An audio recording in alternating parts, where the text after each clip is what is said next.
and welcome today to our first event sponsored by the Tuscarawas Community Green Dot Coalition. And to all of you watching online, we welcome you as well. Today we are going to be hearing a presentation by our guest presenter, Sophia Fifner. Sophia helps women and organizations amplify their purpose through philanthropy. With over 15 years of experience in corporate affairs, she is a philanthropy expert, rape survivor, and advocate for women and girls. Sophia launched her career in philanthropy and public policy, working first as a staff assistant under Senator George Voinovich in 2008. It was in this role that she became passionate about developing strategies to advance social impact. From there, Sophia became more deeply involved in fundraising and public affairs as PAC and campaign finance manager at Nationwide, and later as director of corporate philanthropy at Nationwide Children's Hospital and community relations chief with the city of Columbus. Today, Sophia works for NiSource, one of the largest natural gas utility companies in the United States, as director of communications and executive director of the NiSource Charitable Foundation.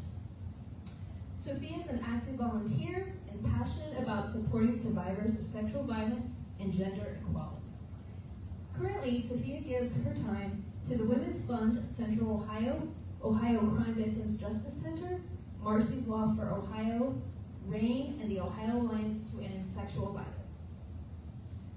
Sophia has received numerous awards and accolades for her work in leadership, advocacy, and philanthropy to date, including Public Affairs PAC and Grassroots Advocacy Certification, Columbus CEO Future 50, Mrs. Ohio United States, Who's Who of Black Columbus, and Community Changemaker Award from the Ohio Alliance to End Sexual Violence.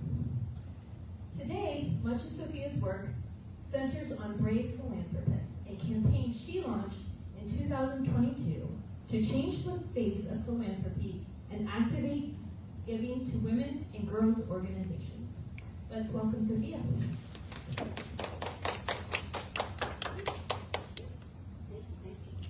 Thank you so much, Molly, for introducing me. I always feel very awkward when anyone reads my bio. It's just, I don't know, it's like watching yourself on camera. I don't know if anybody's watched yourself on camera, but I always feel really awkward when I see myself. But I'm so thankful to be here today and to have a great conversation that's hopefully interactive. Even for the folks who are online, we'll have a great conversation. I'll make sure not to forget you. And we'll get started.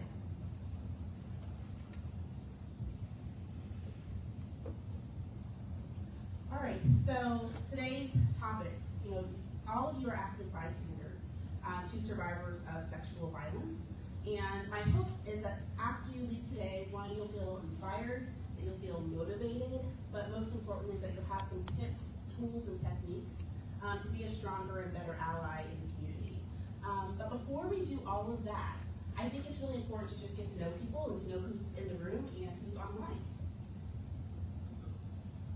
So to share a little bit about me.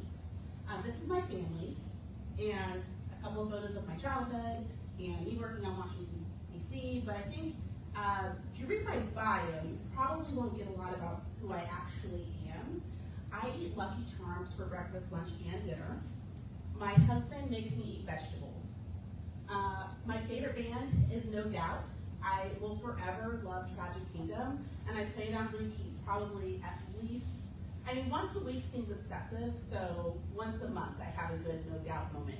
I love sporks. I don't know about you, but I feel like they're very practical utensils. Every character from Clueless I find to be absolutely hilarious. If I'm having a really bad day, that's typically what I'm watching. That or any rom-com from 1980, fill in the blank, or 1990, fill in the blank. My favorite vacation spot is definitely a cabin in the woods, away from all humans, as much as possible. Thankfully, I live with 3 extroverts who love being around people at every moment, so I will never have that vacation as a family. I will have to find myself, by myself, a cabin perhaps, and find a vacation spot for me. And then my dream mentor is Dolly Parton because she's amazing. So that's just a little bit about me. But I'd love to get to know you. For the folks who are in the room, I'd love to know who is your favorite band, or what's your favorite food, or do you have a favorite vacation spot? And we have an intimate group, so just feel free to shout out. There's no standard process. So I know that we're here today to talk about being an active bystander, but I really wanted to take a moment to share a little bit about why I'm so passionate about advocating for survivors of sexual assault. So I'm going to share my story, and it's a little heavy. I won't go into all of the details, but I do think it's important for you to have some context as to why this work is so important to me, and why I feel each one of you plays such an integral role in the community for the work that you do to help other survivors. You know, nobody ever wakes up and thinks that they're going to be the victim of a violent crime. You know, most people, you get in your car or you walk to school, you think it's going to be a normal day, and then something happens. And that's exactly what happened to me. In fact, that's what happened to me nearly 20 years ago in November, on a day very similar to today.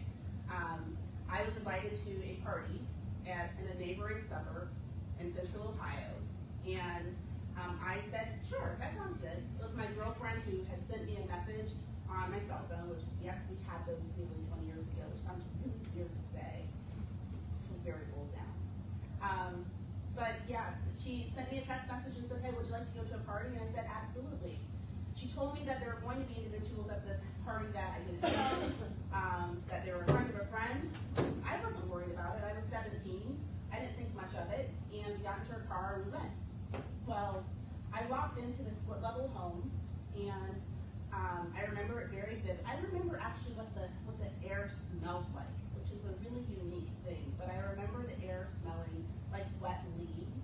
And if you grew up in Ohio, I think most of us know what that fall wet leaf, kind of cold but not snowing smells like.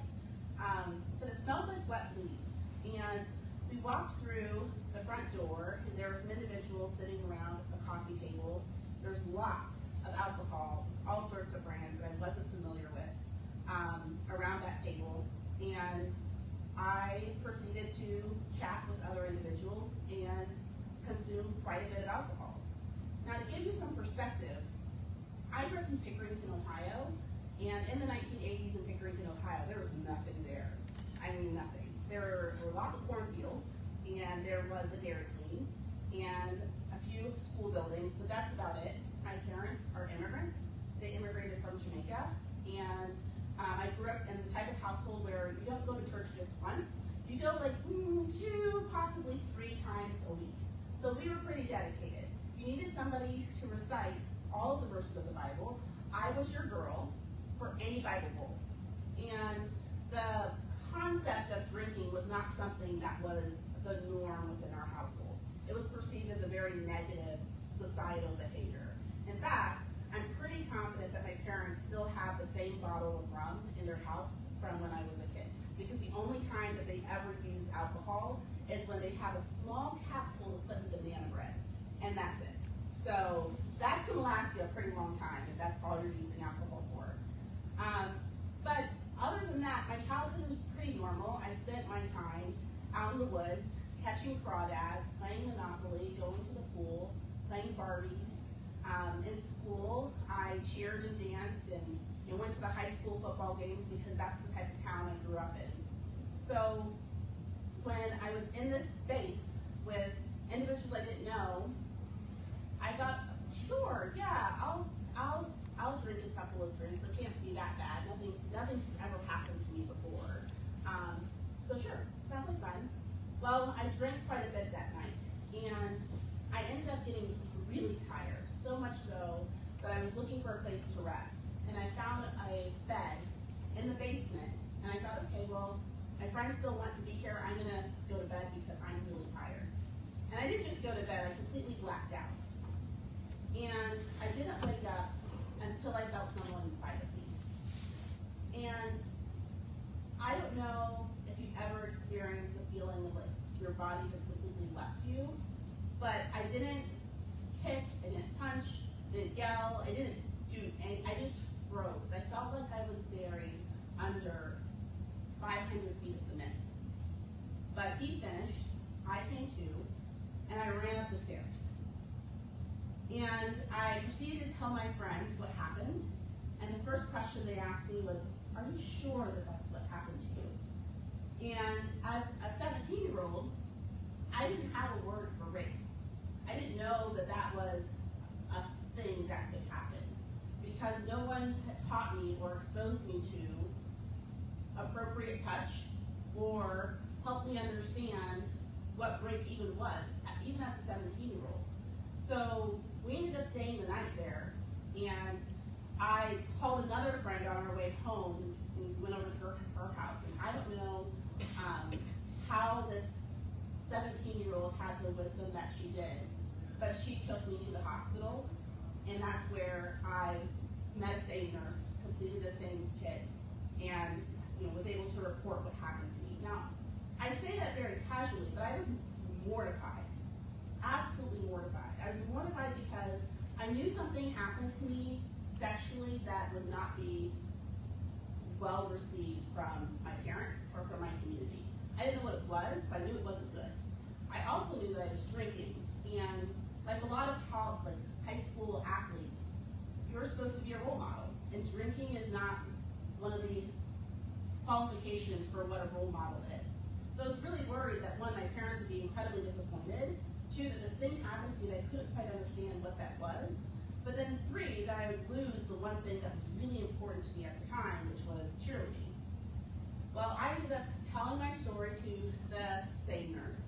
I told my stories to the two detectives that came in to the hospital. They completed the kit, they found sperm in me, and gave me medicine, and off I went. And I wish I could say that was the worst part about my experience as a survivor of sexual assault, but this was just the beginning. A few days after I was raped, the detective called and said, we're really recommending that your daughter take a polygraph test. The individual that she accused, he comes from a really good family.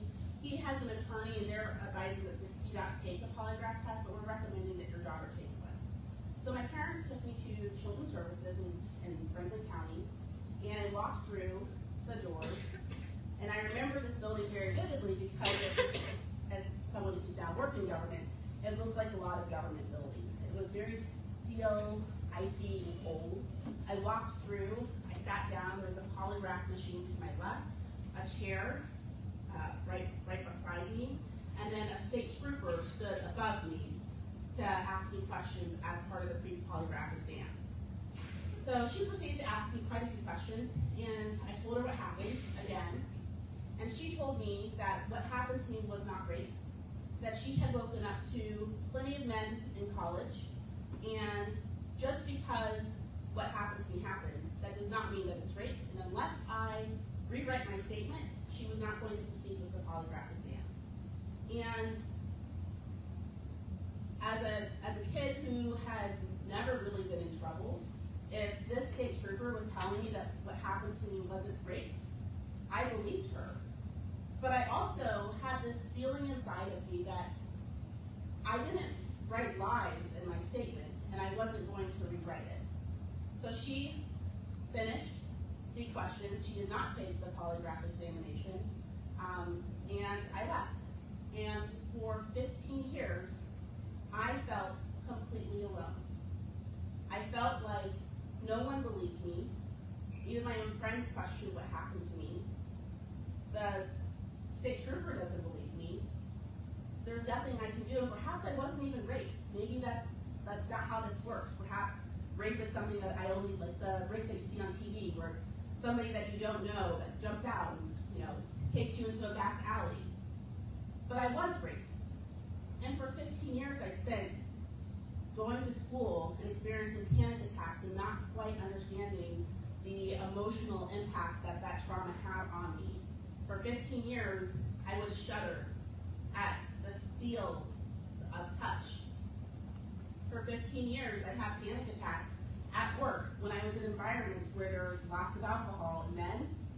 It was really challenging for me to be in those environments. And as a fundraiser, oftentimes as an adult, when you go into fundraising environments, especially political fundraising, it's oftentimes a lot of men, and there's a lot of alcohol. But But to explain that type of trauma to my boss at a workplace, I would never think of it. It really wasn't until 2017 when the Me Too movement started to pick up storm that I realized that I wasn't alone. I posted Me Too, and what I was really fascinated by was that I had a lot of friends who were also survivors of rape. Women that I had known for years and never knew that they shared the same experience as me.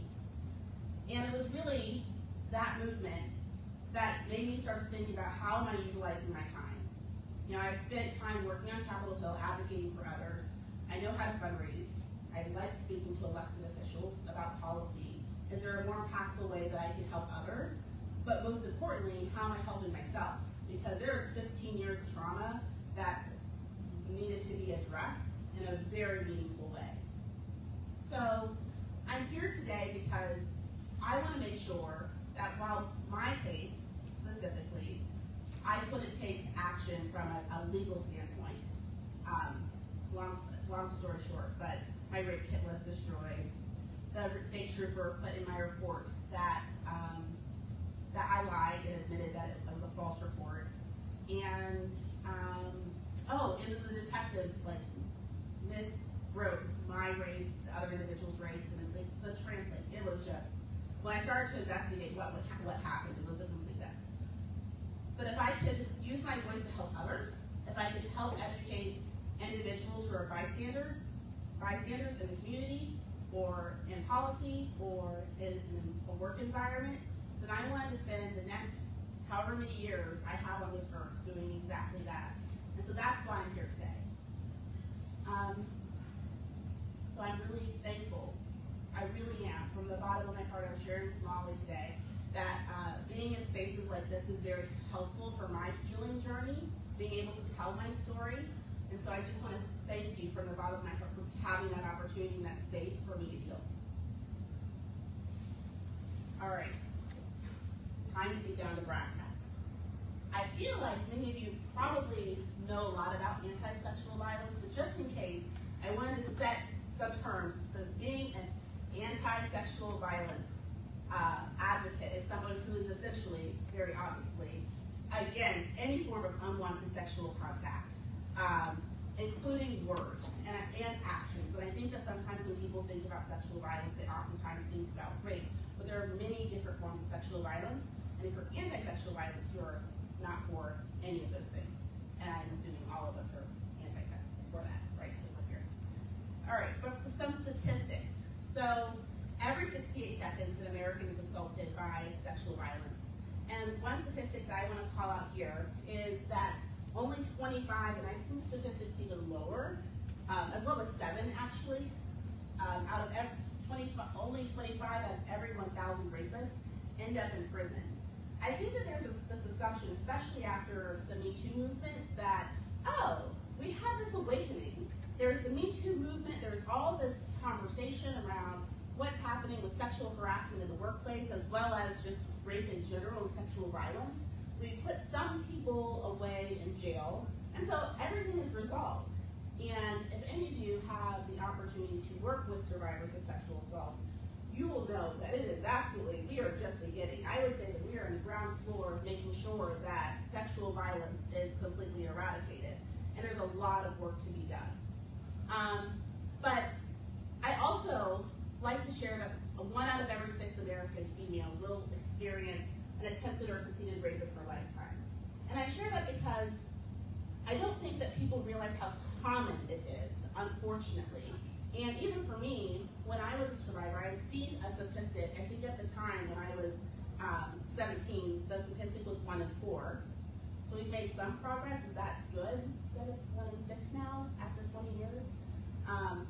But I remember thinking, okay, well, 1 in 4, but it's probably people who live far away from me. It's not individuals that I know. It's not my mom or my teacher or my doctor. It's other individuals, perhaps somebody on television, not people that I know that are close to me. But the truth is, more likely than not, I am not the only survivor in this room. And more likely than not, if you're tuning in online, there's probably an individual who's experienced the the same level of trauma who's watching this workshop right now. So my question to this group, and even for those online, if there are any comments, what do you feel are the biggest misconceptions about sexual violence? I think the one that you shared, that it doesn't happen here. It's not somebody I know. It's somebody that happens to somebody else, that happens somewhere else. I think that is definitely one of the biggest ones. So, Yeah. that strangers are the perpetrators. So for those who are online, some of the responses in the audience included that the biggest misconception is that it is that rape does not happen in their community, and also that perhaps it's strangers that are committing those types of crimes. Am I saying that correctly? Okay. And yes, that's very true. I can't tell you how many times I'll meet individuals who unfortunately have, I don't feel like people think about sexual violence until it impacts them personally, unfortunately. And I'll meet individuals who are like, I never thought it was going to be this guy, but I knew he was so friendly. He was the nicest part of our friend group. I never thought that he would do something like that to another friend. Or that it can just be so close and intimate. So yeah, thank you for sharing. Any other misconceptions? I feel like also sexual violence, a lot of people think it just includes sex itself and nothing else. Yes, I agree. I think that, while my experience was really unique in that oftentimes when rape happens, it's somebody that you know, somebody of the same race as you, and for me, it was a complete stranger. It was somebody that was the opposite race of me, and it was, some of the most violent forms of sexual violence, but there's so many types of sexual violence that oftentimes we don't talk about, so thank you for sharing that. Okay, so your role as an active bystander.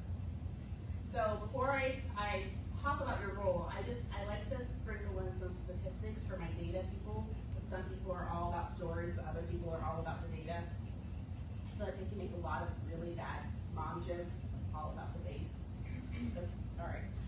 94% of women who are raped experience said post-traumatic stress disorder at least 2 weeks following the rape. I couldn't find a longer term statistic, but I'd be really curious to know what that is, because as a survivor of rape, I wish I could say that 20 years, and I've had access to, I would say, dozens of counselors, therapists, etc., since my experience, but I still experience levels of stress and PTSD because of that one night. And by still experience, October was a terrible month for me. I thought I was good, speaking at all these events, it felt great, and I had a triggering moment, and it just completely broke me down. And so I would love to know what the statistic is for long-term rape survivors, but then also the economic impact of individuals who experience rape over their lifetimes, $3.1 trillion. From my perspective, I feel that sexual violence is a public health crisis that needs to be addressed because it impacts so many areas of your life, whether it be your personal life, your life in the community, your life in work, and it has a rippling effect, because when I was triggered in October, my husband had to take on additional caretaking responsibilities with our family. I had to call off work for a day. There's a lot of ways that sexual violence impacts people, and it's not just one day. This is 20 years later. And I love this slide because I feel like this is my brain as a survivor of sexual assault. And all of the things that I have experienced just related to this one singular event. For a lot of survivors, they have flashbacks. There's been sexually transmitted infections, depression, thoughts of suicide, substance abuse, panic attacks. Everyone's healing journey is very different, and for every survivor, that road to healing looks really, really different. For me, after 2017, I really wanted to dive in and figure out what I could do from a legal perspective, because I didn't know if I could pursue criminal or civil charges against the individual who raped me. And I spent a good 2 years diving into every record that I could find. And unfortunately, pursuing a legal case with the evidence that existed, which was essentially non-existent, would have been really challenging. So for me, my healing process is writing and then it's speaking and telling my story as much as possible. And then I'm like on this like I wake up every single day and I'm not going to use a curse word, but I'm really upset because I'm determined, because I do not want my experience to happen to another individual, and that rage motivates me to continue speaking out. And sometimes it's hard, even as a bystander, because I'm sure, geez, man, how many times do I have to tell my family members, here's the statistics, or how many times do I have to speak up at work that here are the services that survivors need? Or even in an employment situation, if you're a small business owner and you're trying to think about how can I best support my employees, it can be exhausting being an advocate. Sometimes it's really hard. But I challenge you to think about that fury in the bottom of your pit, and hopefully that can motivate you to keep going, because every time I want to stop, I get another message from a survivor that says, something happened to me and I don't know what to do, and I need help, far too frequently. So for me, the top 3 things that I feel active bystanders can do to help survivors of sexual assault is 1, be an ally always. Be trauma-informed and be aware of place. What I mean by be aware of place is that sexual violence happens everywhere, and as a survivor of sexual assault, the impact and trauma of that can happen everywhere. In an airport, at home, at your place of worship, at work. It just comes out sometimes in places where I really wish it couldn't. But being aware of place, I think, is really important, because as an active bystander, knowing and just being aware of people's emotions and all the things that survivors might be experiencing is really helpful. So let's walk through those. Being an unbiased ally.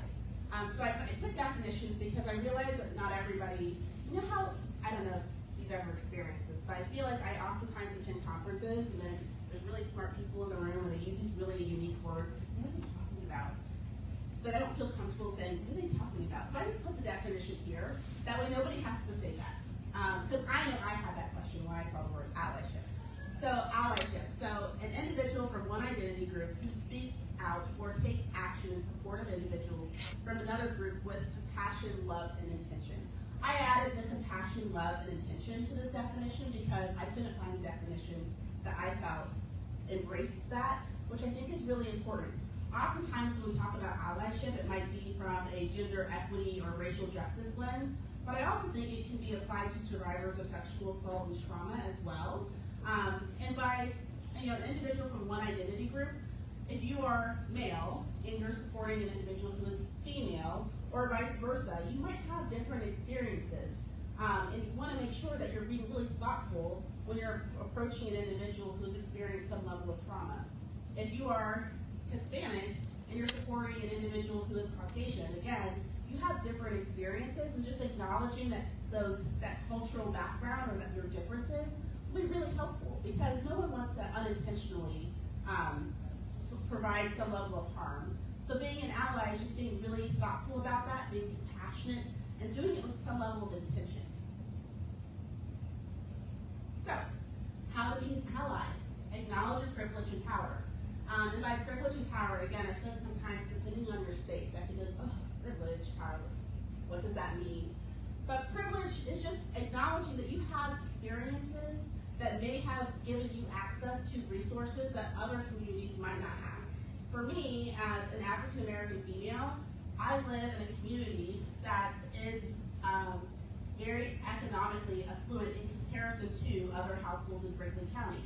So when I walk in and I share my story as a Black survivor, I might not have the same experience as somebody who has also been raped, who is also Black and female, who grew up in Linden, which is a neighborhood in Columbus that is not as economically, that has economical challenges that are not similar to my neighborhood.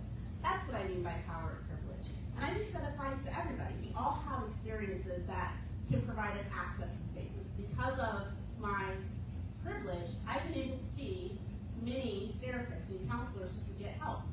If I didn't have those resources, health insurance, etc., I might not have that. Listen more and speak less. So I think that that's an allyship lesson that we can all take to heart. Do your homework. So knowing the statistics, knowing how it impacts different communities. Not everybody's experience is going to be the same. As a black woman or a black girl in rural Ohio, even at 17, I was very worried about doing anything to fight for my story and to fight for justice, because I was not only worried that people wouldn't believe what happened to me, I was worried that the individual who attacked me was white, and why would they believe me, a black girl, over him, a white male from an affluent family? Me, the daughter of immigrants, versus him. I watch the news, and I see how those types of dichotomies play out not only in the news, but in my day-to-day life. So understanding different communities, I think, will be really important to being an ally as an active bystander. Receive criticism with grace. So I think all of us, if we work with survivors, sometimes we unintentionally say things that we don't mean to say or may have been triggering unintentionally. So receiving criticism with grace, I think that's just acknowledging that everyone heals and goes to experience trauma in a different way. And we just need to be thoughtful about our words as much as possible. And then your needs are secondary and don't expect recognition. I've never met anybody who works in this space who is looking for recognition. Like, that's not why we do this work. It's not why we advocate for survivors of sexual assault. It's because we wanted to make a difference. But if you're an individual who perhaps doesn't feel that way, then I'm just gonna put that. This reminder is for you. For everybody else, you're already there. Okay, trauma-informed approach. And I'm pretty confident that many in the room are very familiar with the trauma-informed approach. But again, I wanted to share a few statistics in case folks were not familiar. But for 1 in 5 black women will experience sexual violence. And you remember the statistic before, for all women in the United States, it's 1 in 6. But in the black community, I think there's a whole other level of barriers when it comes to reporting sexual violence and how it impacts our community. And then specifically for Indigenous individuals, they're twice as likely to experience rape and sexual assault in comparison to all other races. And I think that that's a really interesting statistic that doesn't get talked about enough. And I wanted to bring that to everybody's attention, because I think that when we're approaching being an active bystander, sometimes we forget all the intersections that come with that responsibility. And I wanted to highlight some of the different experiences that people have. So trauma-informed, that's another, so for those who are participating online, trauma-informed is essentially your understanding and considering the pervasive nature of trauma and promoting an environment of healing and recovery rather than an approach that may inadvertently re-traumatize the survivor. And I think that for anybody that works in this space, we have a heart that really wants to do good. So doing as much as we can to be thoughtful about helping others is important. So a few tips. One, which I know, I feel like a lot of people in this room probably already know, but thank them for sharing their story, be patient, be non-judgmental, practice active listening, let them know that they're not alone, and acknowledge their pain. So I feel like these are really simple suggestions and recommendations for trauma-informed conversations, but as a survivor, I want to share a story about how that was so critical for me. So as somebody who spent 15 years feeling like I was never believed or heard, it wasn't until I met an officer when I was doing my research for what do my case files look like? Where's my rape kit? What happened to all of my records? Every time I called this police department, I was given the runaround. And it wasn't until I met an officer who took the time to meet with me in person, print out all of my case files, and sit with me and walk through every single one. And not only did he walk through all of my records with me, he held my hand when I started to cry. He offered a Kleenex. He said that he believed me. I feel like he was a model citizen for all. I mean, every single one of these recommendations. And as a survivor where my biggest trauma was not being believed or heard, his actions, his trauma-informed actions were incredibly healing. So they're small, but tremendous and incredibly impactful. All right, so I've mentioned multiple times that being an active bystander can, this isn't just a thing that happens only when you go to work or only at home, that there's multiple spaces where you're an active bystander, that you need to be an advocate for others. I want to reiterate, though, that every survivor story is different, so I can't stress that enough.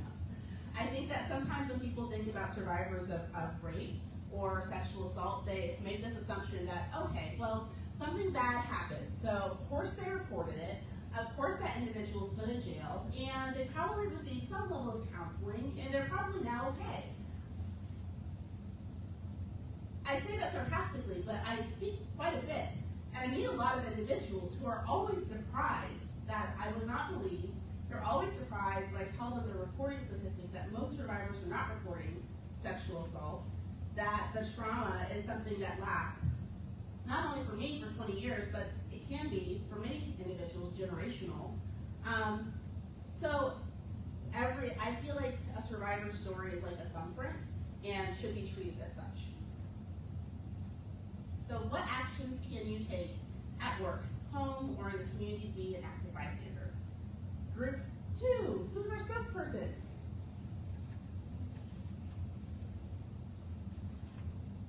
Yay! I used to teach cheer camps and we weren't allowed to yawn. We just had to smile the entire camp. It was very painful. But I'm glad you're here. Hello, I'm Faith, so I'm from the other group. So some of the things that we put was to create safe spaces to call people in, not out. Another one that we put was to spread awareness in your workplace, at home, in your community, to allow people to know what is active bystander intervention, like what do you have to do to become an active bystander. Have conversations about it. Own your mistakes. Apologize and and try to move past it. We also put, when you see something, say something. And then our last one was be a leader. I love it. Thank you so much. Thank you. I feel like when we're working together as a group, like, so be a leader. Oftentimes people don't think about the leadership that's required to advocate for survivors of sexual assault, but it really does take leadership.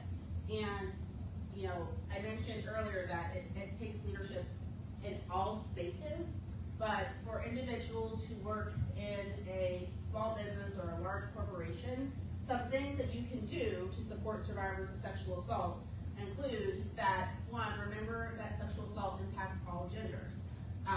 Consider workplace benefits, so your health care programs. Do you also have mental health care programs? Workplace violence policies and training. Oftentimes, and I've had the opportunity to work with a lot of large institutions, but my husband, he works for a small firm, and they do not always have all of the same policies and protections that large corporations or large institutions have in place. So if you're a small business owner, those are small actions that you can take that are incredibly impactful. And then gender norm training. So I think that this is really important because if you're an ally of a survivor of sexual assault, it is important to understand how gender norms may play into a person's response to sexual violence. As an individual, so you could share self-care reminders. That's a really, I think, small way for a survivor. Are any of you on TikTok? Okay, I'm obsessed. I thought I was not going to be on TikTok because I'm too old, but I am obsessed. And there is an individual that I follow, and she posted this message like that. Everybody, because they're really savvy on TikTok, but she shared that she's a really good actress because people do not realize how frequently she is acting when she seems like she's really happy, but really she's been struggling with a lot. And for individuals who are like her today, that she acknowledges them, she sees them, and that it's okay to get help and to seek therapy, and that you're supported, like all sorts of positive reinforcement. I thought it was so nice. I needed that message that day when I stumbled across her TikTok stream, and I feel like sometimes we forget those small actions that we can take to help others.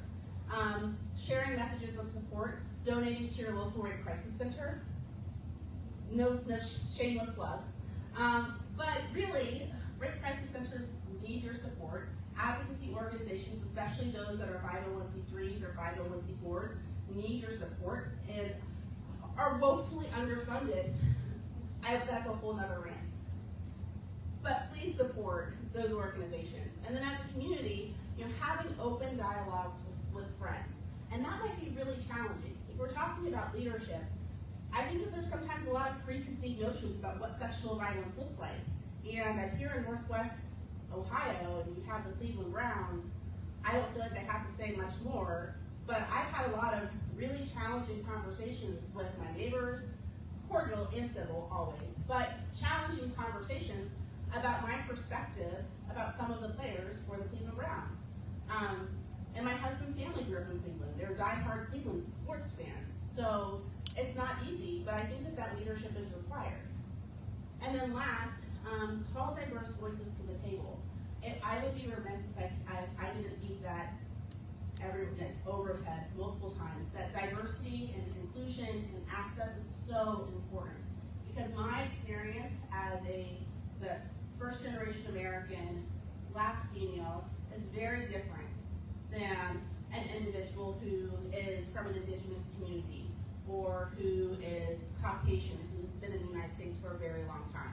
So acknowledging all of those and having conversations and spaces for those dialogues it's really important. Okay, so at the end of the day, I want to wrap up. I want you guys to have a plan. So here's your plan. 3 things.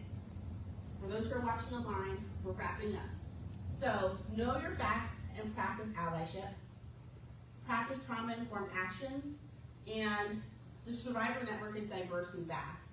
And what I mean by that is that if you're a business leader, if you are an elected official, if you are a parent who stays at home with their kids, we can all be active bystanders.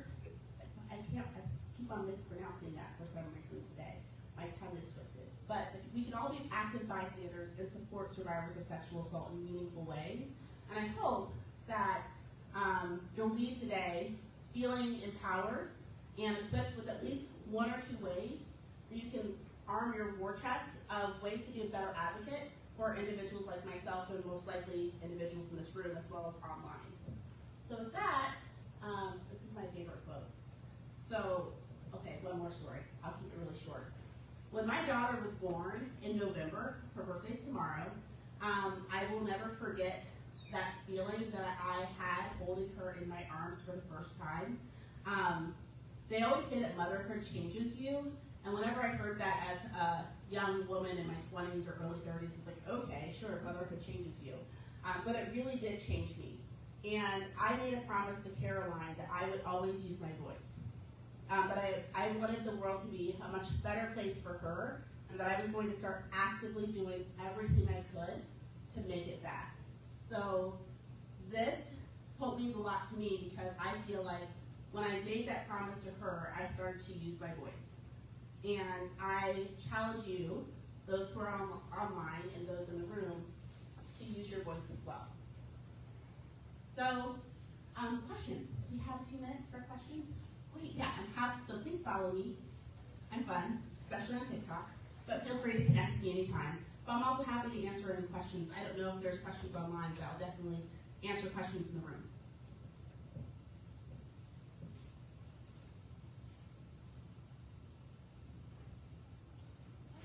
So, because we're working with the businesses, right? Have you worked with businesses who, I guess, maybe haven't addressed this before, like places of employment? They haven't addressed this. They haven't addressed bystander intervention. How do they get started? Like, how can they just take those little steps to get started so that they're not feeling overwhelmed? Yeah, I think that there's multiple ways that individuals or businesses can take steps to become stronger, more proactive bystanders for survivors of sexual assault, the first thing that I would recommend would be contacting your local rape crisis center, and honestly having an individual from that organization come in and speak and just give an overview of what they do, the services that they provide. I think that that's the best first step that you can take, because you'll learn directly, here's why we exist. You'll also get a good overview of the services they offer and why it's important to the community. The next step is, it depends on the organization, but I think doing a good review of your policies and thinking about what policies do we have. Are we making our work policies as accessible and as thoughtful as possible for survivors of sexual assault? I shared earlier that trauma shows up in very unique ways. So what does your dress code policy look like? Do you have a workplace violence policy? If not, those are small things that you can look at and reform to make it a little bit of a safer environment for survivors. And one more thought about that too. So I recently experienced this. We have a photography and social media policy, and we require every photo that we take, that we post on our social media platforms, that those individuals sign a waiver. And it's really important, not just because we want to respect people's privacy, but specifically for survivors of sexual assault or domestic assault or violence, we want to protect their privacy. Small step that you can take that would be a great proactive way to support survivors. All right. Well, I want to thank everybody in the room, thank everyone who tuned in online for your time today, and I really appreciate it, and I hope that we can stay in touch, and I hope I made a few new friends throughout the state of Ohio.